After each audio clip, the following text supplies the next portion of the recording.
さて今回が食物の消化と人間の創造または進化シリーズの3回目最終回です。で1回目は何種類ものタンパク質の消化酵素が全部余分なアミノ酸配列がついた不活性型で作られるから蓄えていても安全であることと、それから2回目は粘液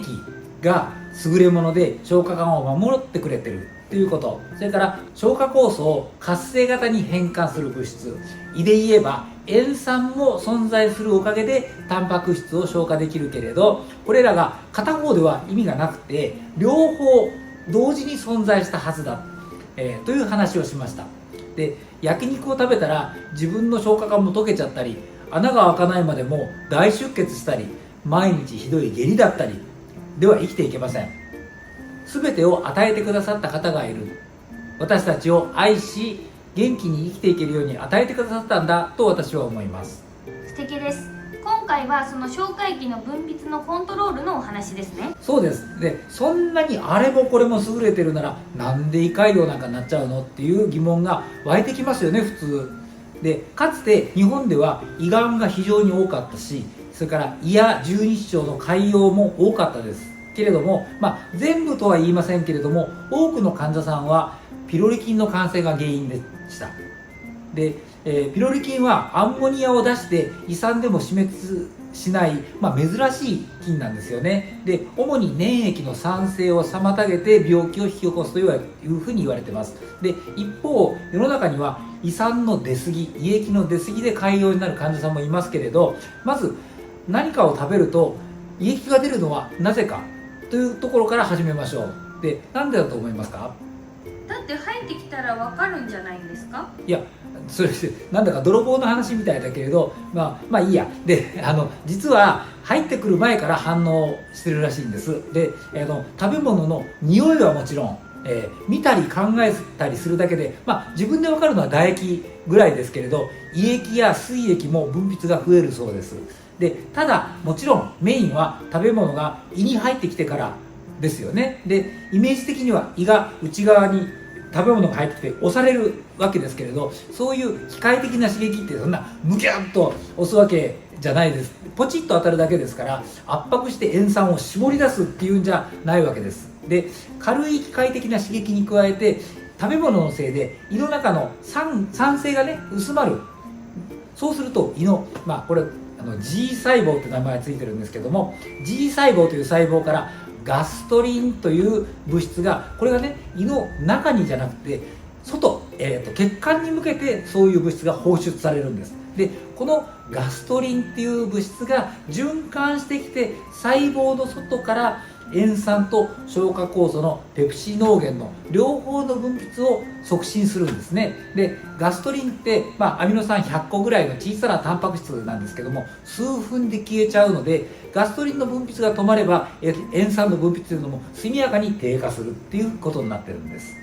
うまくできてますね。でしょう。で分かった気になるじゃないですか。ところでなんでガストリンという物質が流れてくると塩酸の分泌が増えるかっていうと分かんないですよね。でそうなってるんだって、ほとんどの人が無条件に受け入れちゃってるんですけども、で女性ホルモンの時にも出てきたんですけれども、全く同じように胃の塩酸を出す細胞にそのガストリンの受容体っていうのがないとこんなこと起こらないんです。でしかもデジャブになりそうですけども、ガストリン自体よりも受容体の方がはるかに複雑でアミノ酸400から500個らしいんですね。またですか？もうしつこくてごめんやで。わけのわからん進化論などもがなければもう私もうんざりなんですけれど、もうちょっと付き合ってくださいよ。でガソリンだけあってもダメなのは分かりますよね。で受容体がなければ意味がない。でだけど特に受容体がかなり複雑なタンパク質なんですから、ガストリンそれからガストリンの受容体両方の遺伝子を段階的にとか偶然とかで獲得したなんてそんな可能性はもう真面目に検討する価値がないと思います。でというのもガストリンが受容体に結合した後に胃の細胞の中でその数段階の化学反応がさらに起こって、それで塩酸が分泌されるんですね。でそれらにその後の連鎖反応の関係する物質も全部持ってないといけないから、もうそんなこと言っててももう始まらないぐらいもう全然可能性がないわけなんです。で、胃酸の分泌を増やす物質っていうのは例えばヒスタミンとか他にもありますけれど、その受容体が必要な点、それから細胞内でまた連鎖反応その後に起こるっていう点ももうつまり全部揃ってないと意味をなさないっていうのは同じなんです。だけど塩酸がちゃんと出てくれないと雑菌が食べ物飲み物と一緒にもうフリーパスで腸の方まで入ってきちゃいますから、ガストリン関係だろうがヒスタミン関係だろうが関係物質が最初から全部揃ってたということじゃないともうありえないわけなんですね。自然現象なんてそんなことわけがない。全て与えられたんですよ。すごく納得です。愛を感じます。そうですよね。それに加えてすごい英知も。本当ですね。それって神様しかありませんね。そう思います。で、こんな溢れるほどの愛に気づく機会もなく、もう勝手に進化したんですなんて嘘っぱちを吹き込まれてる人は気の毒ですよね。ところが愛が止まらないなんて歌がありましたけれど、もうマジでこれで終わらないんです。そんな歌知りませんよ。また古い曲ですね。洋楽のカバーなんだけど、もうあかりちゃんが生まれる前ですね。すんまへんジェネギャですね。でそれはともかく、塩酸が出続けたら困りますでしょう。でお話ししたように胃が空になって酸性が戻るとガストリンが出なくなる。でそうするとガストリンの効果ってもう数分で消えます。でそれだけじゃなくて胃の先の十二指腸とか小腸から胃液だらけで酸性の食物が入ってきますよね。でそうするとその胃液の分泌を抑える物質が放出されるんです。でしかも複数出るんです。でこれも腸の中に出るんじゃなくて血管の中に放出されるんです。代表的な物質はセクレチンだとかコレシストキニン、パンクレオザイミンだとかいうクソ長い名前ですが、名前はともかく例えて言えば胃酸の蛇口を開けるのをやめるだけじゃなくてそれを閉める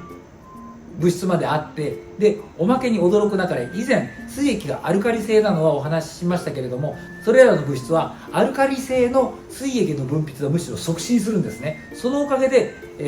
胃の塩酸分泌が抑えられて、で酸性の胃液だらけの食べ物の方は水液で中和されて12日以下の腸管が傷まずに済んで、で水液によるタンパク質の消化の次のステージに進むことができるわけなんですね。でしかも水液だって出続けて良いわけじゃないんですけれども、これらの物質もガストリンほどじゃないけれども速やかになくなるので、水液も過剰には出ないんです。これを出来すぎと言わずして何という、またまた脱帽ですよ。もう人体について知れば知るほどもういくつ帽子があっても足りませんよね。先生の感動が伝わってきます。これもまた受容体が必要なんですか？もちろんです。で血管に放出された物質が循環してきて作用しますから、ターゲットの細胞で起こることは登場人物、登場物質が違うだけで、もう胃のガストリンの時ともそっくりです。さすがにうざいのでもうアミノ酸何百とかいう話しませんけど、お分かりのことと思います。で段階的でも偶然でもありえません。ガストリンだとかセクレチンといった物質のことを、消化管ホルモンというふうに言うんですけども、これらのおかげでうまくいくっていうことを見てきましたけれど、改めて言います。でこれらの物質があるのは当たり前でも何でもありません。胃酸が出続けちゃってやばいぞ、もう進化して酸を止めるシステム作ろうとか、いやこれじゃ食べ物が塩酸まみれで入ってきて穴開くよ、進化してアルカリを出すシステム作って中和しようとか、進化する前に全滅しますよね。もちろん出もしない酸を中和するだの、あるいは出続けなくするシステムができようがないです。消化に関するもうグランドデザインがあって、その一ピースとして存在するというふうに考えると、初めてこれらの物質があることが納得できますよね。でもちろんグランドデザインは自然に勝手に湧いてはきません。でしかも消化管ホルモンがもう揃いも揃って数分で作用がなくなるのはもう見事としかもう言いようがないと思います。でだから消化液が必要な時には出る一方でダラダラとは出続けない。でこれら全てが我々の思うところ願うところをもうはるかに超える英知を持っていて、でそれを実現なさる方、そして私たちを愛し元気で生きていくことができるように願ってくださる方以外にできることではないです。創造主を信じる方はぜひ自信を持ってください。進化とか言ってる人の方こそ